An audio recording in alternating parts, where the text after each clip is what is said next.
What's going on, guys? Quick video today. I just wanted to show you some new belts I just received. These are surface conditioning belts and they are for a 4x36 inch belt sander. Now, I've read some things online stating that these work best at higher belt speeds, but I've also read that they work best at slower belt speeds, like on a regular old 4x36. So the only way of seeing what is correct is to pretty much just try them out. The knife I'm going to try first is just something simple I made the other day while experimenting with some bevel jigs for my 4x36. The finish on it now is just a 120 grit ceramic finish, and I have to say even the 120 grit ceramic finish doesn't look terrible, but I wanted to be able to do a finish that was a little more refined looking without spending 9 hours hand sanding. So I ended up finding these surface conditioning belts for a 4x36 and decided to give them a try. Now basically these are sort of like Scotch Brite belts. They come in 4 different grits: a coarse, medium, fine, and extra fine. I ended up getting the coarse, medium, and a fine. Now I would have tried the extra fine too, but I didn't see it on the website till after I placed the order, so I guess I'll just have to wait till I order more to try the extra fine.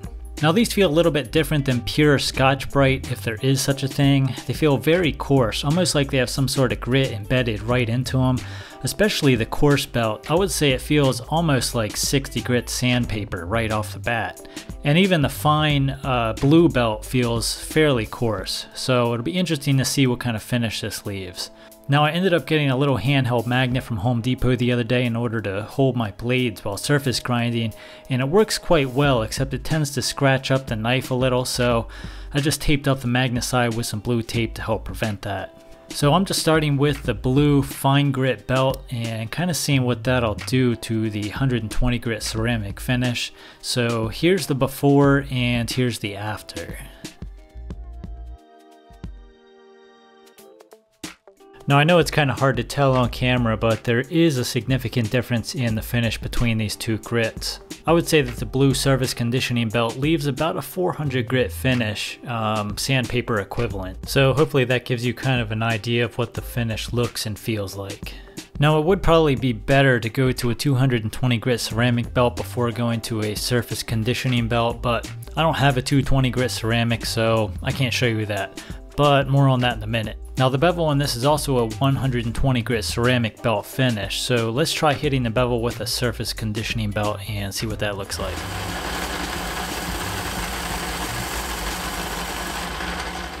So again, it may be difficult to see, but there is a significant difference between the two. And again, this is going from a 120 grit belt, ceramic belt, to a fine surface conditioning belt. So let's see what a surface conditioning grit progression looks like, going from the coarse belt to the fine belt. I'm just going to use a Kardashian I made a while back and see what it looks like.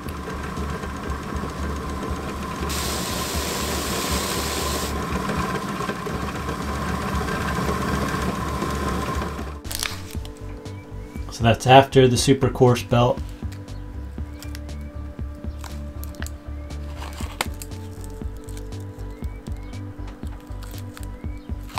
This is the medium belt.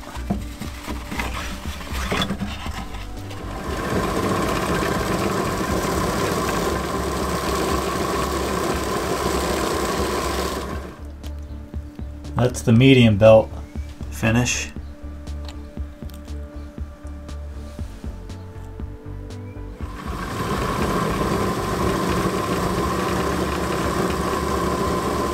And that's the fine.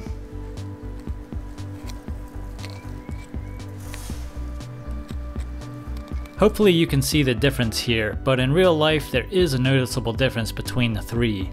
It would be interesting to see the extra fine as well, so I guess I'll have to pick one of those up in the near future. One thing to note with these belts is if you have a tight guard on your sander, these may not work as these belts are fairly thick. Just something to keep in mind.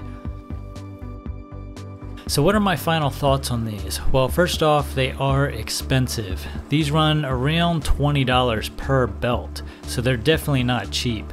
Are they worth it though? Well, I see these saving me on buying sandpaper up to 400 grit. Well, not totally, but for the most part. At least that's a plan anyway. So I should be able to go from 120 grit ceramic belt through the coarse, medium, and fine surface conditioning belt to get a pretty good final finish. Now it will be interesting to see how long these last. I have heard these last quite a long time, so I guess time will tell. And I think these work fine with slower belt speeds with these cheap 4x36s. I'm sure they work better slightly faster, but I don't really have a way of testing that. So all in all, I do like them. Hopefully they'll save me from some hand sanding in the future. Let me know what you guys' thoughts are, and let me know if you've used these before and how long they've lasted for you. It's always interesting to hear you guys' thoughts on this stuff. Anyway, thanks for watching, and we'll see you in the next video.